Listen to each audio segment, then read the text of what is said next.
Allahu Akbar.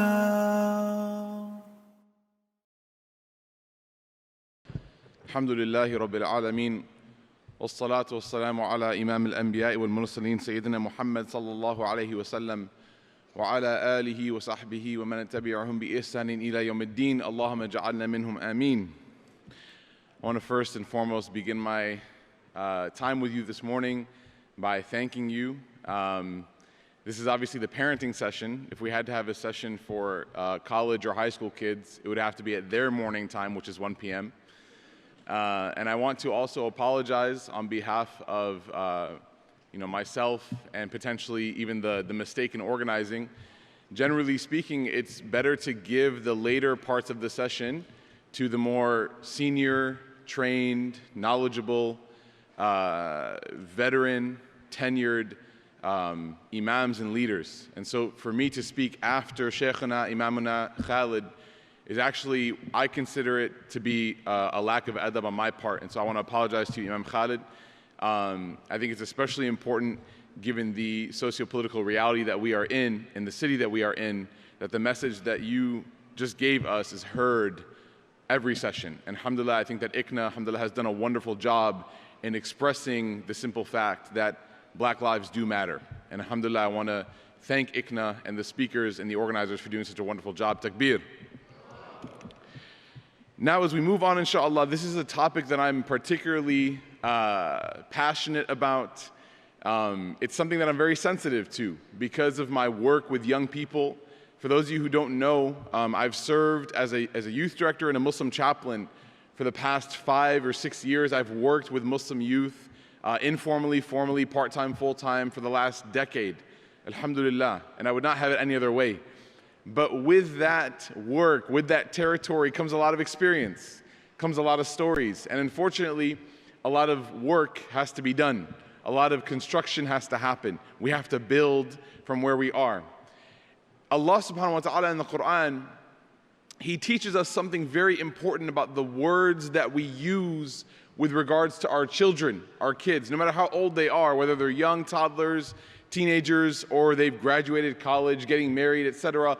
Allah subhanahu wa ta'ala in the Quran, in a beautiful dua that all of us know, He teaches us the reciprocal relationship between the impact parents have on their kids and the kids' subsequent understanding of their Rabb. When Allah subhanahu wa ta'ala says, Rabbi irhamhuma kama, what's the rest? Rabbayani saghira. Now we know in the Arabic language that there are specific meanings. And if there's one thing that Sheikh Nauman, mashallah, has done, and Sheikh Abdul Nasser and other teachers like them, may Allah protect them, is that they've really increased our awareness to the subtleties of Quranic language. That there's beautiful hidden meanings in each word. So we know that every word has its unique meaning, and we also know that in the Quranic culture, in the Quranic sunnah of Allah, that when He uses one word for two different things, those things have a relationship. For example, Allah uses the word rahmah, which means what? Mercy, very good. He also uses it to describe what weather phenomenon? Rain, right? Allah uses rahmah to describe the rain. Why? Because rain is a mercy, especially if you're a desert Arab, right? And so when we know those two things are connected, we now have a more, subhanAllah, appreciative understanding of the rain. We don't stand out there and curse the rain when the rest of the earth is thanking Allah for that rain, because we understand that rain is rahmah. So in this dua, Allah uses the word, actually He uses only one word twice. All the other words are unique. He uses the word Rabb twice. Rabb irhamhuma kama rabbayani saghira. O Allah, O my Rabb, have mercy on those two. Who are those two that is being spoken about? Are the parents. This is the dua of the children for the parents. Rabb irhamhuma kama rabbayani saghira. Just like when they nurtured me, just like when they sustained me when I was young. One of my teachers of tafsir, he said something beautiful about this dua. Listen to this. He said this dua teaches every reader of the Quran that whatever relationship a parent has with their child is going to be the relationship that that child has eventually with their Lord. رَبِّ ارْحَمْهُمَا كَمَا رَبَّيَانِي صَغِيرًا. The way that our children view us is the way that they are going to view, maybe not in totality, but for a time, their Lord. Why? Because we are in an authority position over our children. We are caretakers, sustainers. We are responsible for those kids. So if we speak down to the children, if we yell at them, criticize them all the time, then guess what tone they're going to read the Quran with? Allah is speaking down to me, He's criticizing me, He's yelling at me all the time.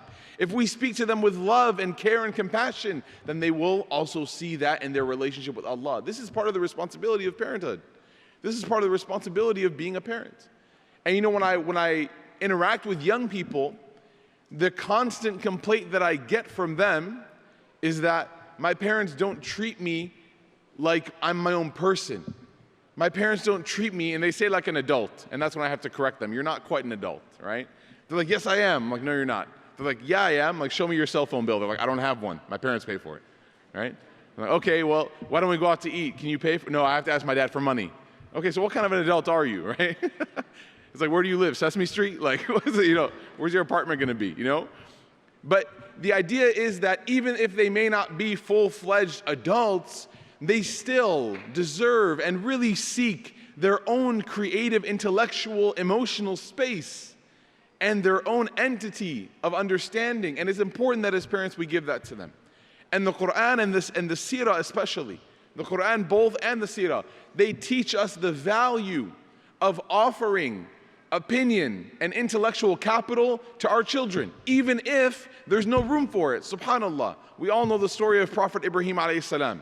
We all know the famous story, the sacrifice that had to be made, that Allah subhanahu wa ta'ala showed him in his dream that he had to what? Slaughter his son. So he takes his son, Ismail, and he actually says to him something beautiful. We know that prophets, by the way, when they get revelation, they have no choice. When Allah tells them to do something, it's not up for debate. They can't say, Ya Allah, can we, I have another kid, I'd rather slaughter him. There's no negotiation problem. Muslims love bargaining, right? But the prophets didn't bargain when it came to this kind of stuff. When it was wahi, it was done. There's no argument. So he goes to his son, knowing this, that there's no argument, it's set in stone. And he says, فَانْظُرْ مَاذَا تَرَى. He says, tell me what you see. God has given me this mission. I have to complete this task. But even though there's no choice in the matter, I still value your opinion. فَانْظُرْ مَاذَا تَرَى. Tell me how you feel about this, because you're my son, and what you feel matters to me. And this is especially for the fathers, because we know we emphasize a lot the importance of mothers. I don't have to go on about the importance of mothers, because the Prophet Muhammad ﷺ has done so. And my words will never be better than the words of the Prophet Muhammad ﷺ. We can remind ourselves, obviously, your mother, your mother, your mother, your father. This is the one that the mothers, mashallah, really like. They get it written in calligraphy and hung in the house, right? Over the entire house. Like, yeah, just look at that real quick, okay?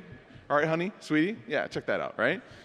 But the reality is that in one of the verses and stories in the Quran, Yusuf alayhi salam, and this is beautiful, one of the mufassirin was saying this, that when he sees the dream, right, in the beginning of the story that we know, when he sees the dream, he sees his siblings as what entity? Very good, stars. He sees his mother and father as which entities? The sun and the moon. He didn't say, I see all of you as stars. He says, my siblings are stars, okay? And stars, especially back in the time of the Arabs in Arabia, in this time, but even now, were used as what? GPS, direction. Family is an entity of direction to give us guidance on how to go, how to move in life. Your siblings might be around your age, but you know what? They can help you out with some direction and some guidance on some things. But even more important than the stars are what entities? The sun and the moon. And the sun, subhanAllah, is the thing, the biggest star. And without the sun, what would the earth be? Cold, dead, desolate. Would there be life on the earth without the sun? The sun is the thing that allows us to see everything. By the light of the sun, we are able to see what is here, what is there. By the existence of relationships with our fathers, we are able to see right versus wrong. They are able to guide us from here to there. So fathers, please, this message is very important to you. In this conference alone, I've had 3, 4, 5, 6 people after each session come to me. I have a bad relationship with my dad. Do not leave this weekend having a bad relationship with your kids. Don't leave this weekend. Sheikh Abdel Nasser said it last night. There's no value in coming to a conference about building community while we raise homes full of apostates. There's no value going out and doing street dawah and going and introducing people to Islam, speaking at churches and lecturing on what Islam means while our kids are going to those same churches later on in life. There's no value in that. You might think I'm being sensational, but this is the reality that we see. Imam Khalid can tell you that the most practicing active community members in our community, the ones who invest the most time at the masjid, unfortunately, are the ones who neglect their children at home the most. Even studying tafsir. When your kid comes to you and wants to sit with you and talk to you, turn Nomali Khan off, right? I know it's hard, but you can close the video, inshallah ta'ala, right? Have those conversations. You know, Luqman was somebody, and his story in the Quran is so remarkable. And we find in one simple word usage that Luqman has, we find in one simple word usage what kind of relationship he had with his son. And as mothers and fathers, we can all benefit from this, right? When he speaks to his son, and he's not just giving him like a grocery list, I need you to go get dal, chawal, I need you to get gosht, murgi, like I need you. He's not like telling him like go and buy these things, right? Make sure you get khiyar or tamatum with this and that. No, right? He's telling him like life advice. Ya bunay, which in Arabic is like the beloved way of saying ya ibni, my son. Oh my dear son, the one that I love so much. Have any of us ever said this in that tone? Right? And saying ya jahil, right? Ya hayawan, ya kalb, right? That's not equal actually. They're not synonyms with ya bunay. Believe it or not, I know it's shocking, right? But look at the way he's speaking to him with such endearing, loving language. Why? Because the message is that important. If we want our young people to grow up with strong iman, we cannot discount the language we use with them. We cannot discount the way that we talk to them. Allah subhanahu wa ta'ala has made each and every parent the initial provider of faith building. Imams, teachers, shuyukh, youth directors, youth groups, these are all secondary. Islamic schools, these are all secondary. The first and primary figure of education, of tarbiyah, of mentorship, and of faith building in the home of a young person is mom and dad. We cannot discount that. We can't run away from it. And as Sheikh Abdel Nasser said in a previous session, the advent of getting other people to teach our kids Quran, how to pray, Islam, the advent of that was never seen amongst the time of the companions. It's such a rare thing, such a very ajib occurrence, right? And the unfortunate thing is that we get called, the imams and scholars get called when the situation is a little bit too late. I once had a brother come to me and he said, you know, my son is a hypocrite. My son is a munafiq. And I was like, wow, how was your Saturday breakfast with him? It must be awkward, you know, like, how do you have breakfast with a hypocrite? And he said, he's a hypocrite. I said, okay, uncle, you know, why don't you, I understand you're very upset, but why don't you explain to me why you keep calling him a hypocrite? He said, well, I was reading a hadith, right? And usually conversations that start with that is pretty bad. Because the person's like, I was reading a hadith and now I'm, mashallah, I'm the biggest scholar and muhaddith of all time, right? Because I was reading English translation of a hadith. He said, I was reading a hadith and the Prophet Muhammad said that the most difficult prayers for the hypocrites are which prayers? Fajr and Isha, especially in Jama'ah and congregation. And he said, to my son, I tell him every day, you should go to Fajr and Isha. And lo and behold, he doesn't go. So 1 + 1 = 2. He's a hypocrite, right? It's done. Done deal. So I said, uncle, with all due respect, can I ask you a question? He said, sure, go ahead. I said, how old is your son? He said, 14. I said, uncle, can I ask you, have you always been praying Fajr and Isha in the masjid? He goes, no. He goes, when I was younger, I used to listen to like vital signs and like different things, mashallah, like I was kind of hip. Now I got religious, mashallah, I heard a lecture and now I'm like reformed, right? He said, when did you start praying in the masjid? He said, when I was 34. I said, your son has 20 more years to listen to you. You don't have the right to call your son a hypocrite for 20 more years. Why do we hold our kids accountable for things that we ourselves didn't even do when we were their age? Why do we make our kids feel guilty for being teens or for being young people, young adults, when we ourselves were not doing? Now, don't get me wrong. There are some things that adults were doing at that age that we need to instill in our young people. Hard work, motivation, studying. These things need to happen. But this can't be the crux of your relationship. You cannot only talk to your kids when it's time to pray or time to study or time to wake up or time to go to sleep. That cannot be the source and the content of our conversation with our children.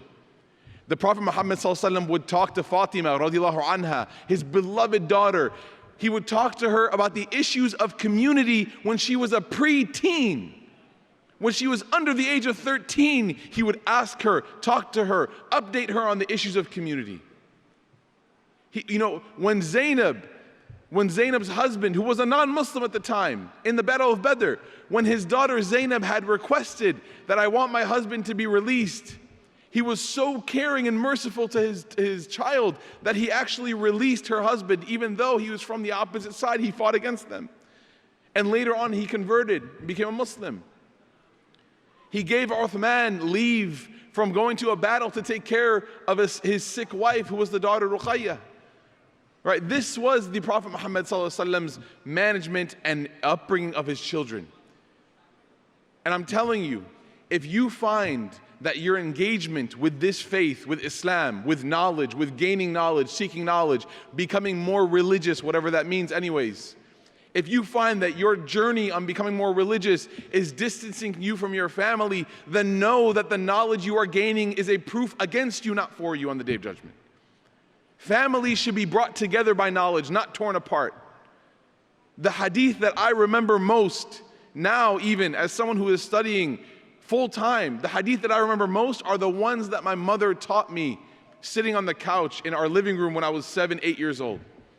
Why? Because she didn't sit and yell them at me. She sat next to me with her arm around me, with her finger on the book as I was reading to her, saying, good job, I love you, I'm proud of you. These are words of affirmation we have to give. I was once at a youth qiyam in Milwaukee, right? I was once there and I asked, it was a bunch of young brothers. And I want to, by the way, give props. Last night, mashallah, we criticize our young brothers a lot. We say that they're all, they're boys, they're not mature, they don't take life seriously, they just want to play Xbox. All of these might be true, right? But last night, I will tell you this, we had a session upstairs for only the young men, and it packed. It was standing room only. Maybe they thought Noman Ali Khan's shoe was left in there or something, but it was standing room only, mashallah, right? I love Noman, I'm just picking fun, right? But it was packed. These young brothers were there for an hour and a half. Tears were shed, mostly by me, right? Tears were shed, laughs were there, right? And at the end, we all made dua together to Allah to bring us closer to Him. These are the young men of this ummah. These are the real young men of this ummah. I want to say I'm so proud of them. And I love them so much for the sacrifice they made last night when they could have been anywhere else. The weather is beautiful, we're in a fun part of town, but they were there learning about their Lord. Takbir. These are the young men. And the young sisters, the reason why I'm not letting them know is because that's normal for them, right? Like staying, studying, attending session, that's normal. But we criticize the young men a lot. And I want to say that if we keep criticizing them, then we're going to keep regressing them back into boys. Right?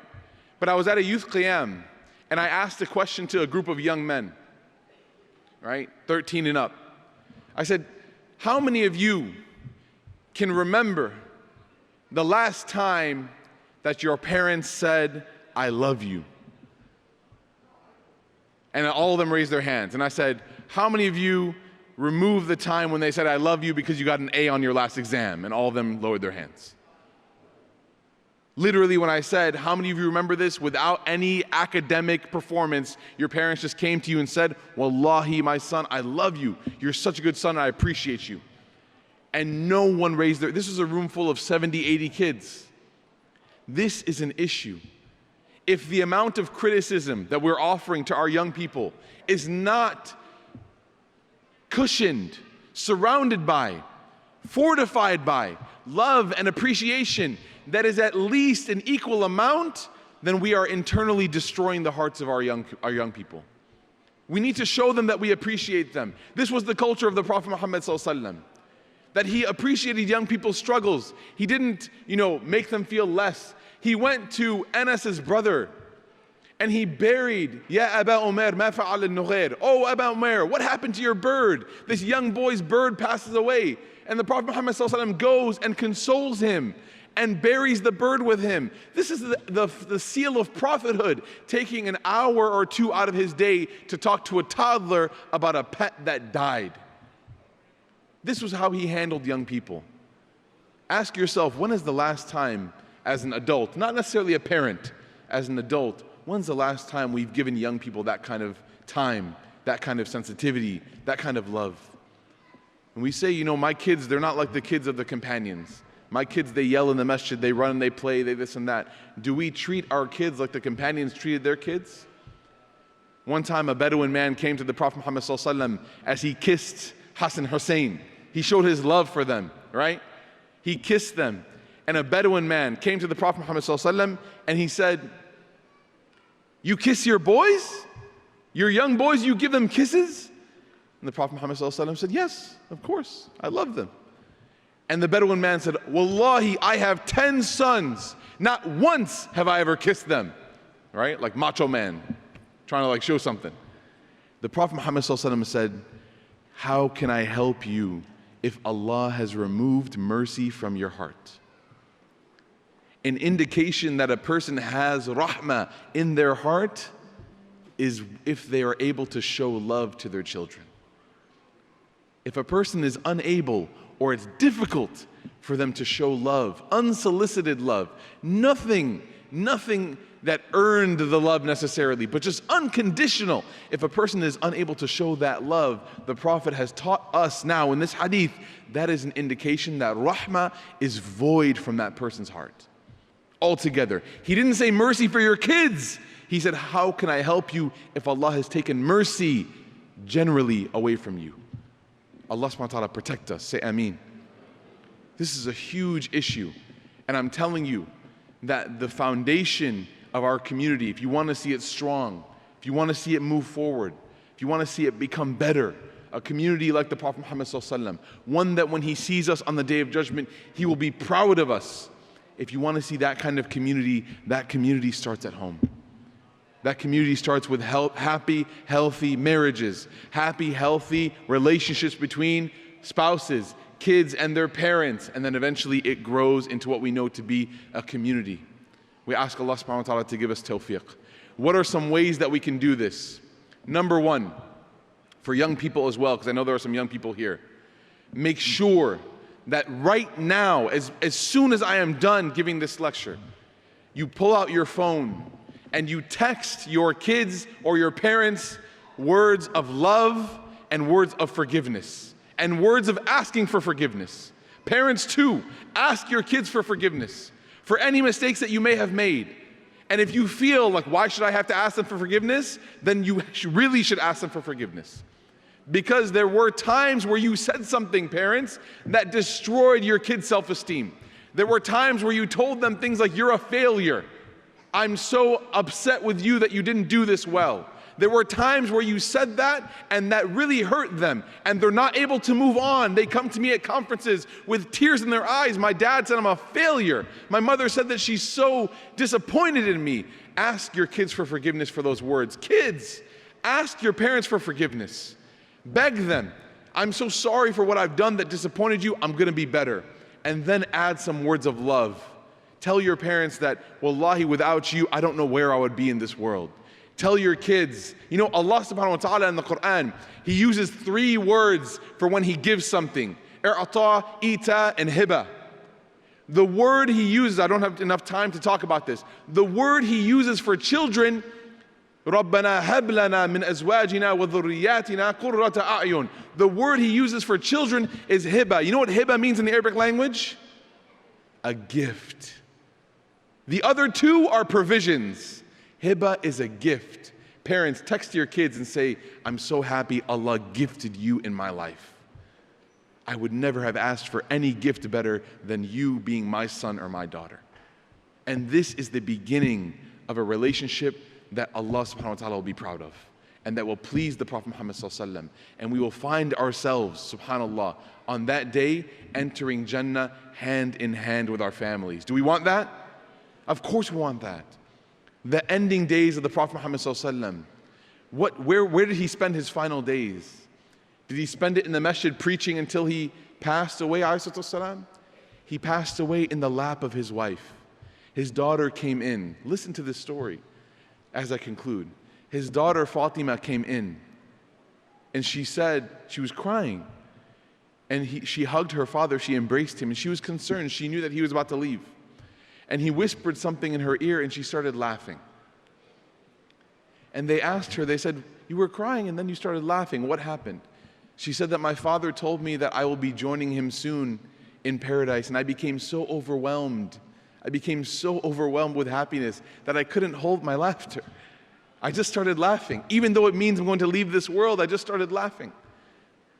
How many of us, if we told our kids, you're going to spend the rest of eternity with me in Jannah, they'd be like, no, right?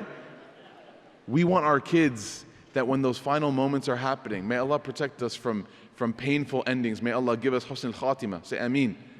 We want when those final moments are happening and we're gathered, the inevitable comes. We want when the inevitable approaches us.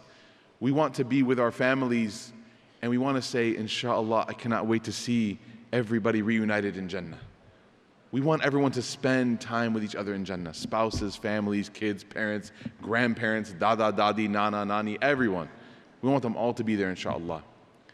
So number one, give kind words. Number two, forgive and thank often. And number three, like Ibrahim alayhi salam said, فَانظُرْ مَاذَا تَرَى. Value the opinion of your children.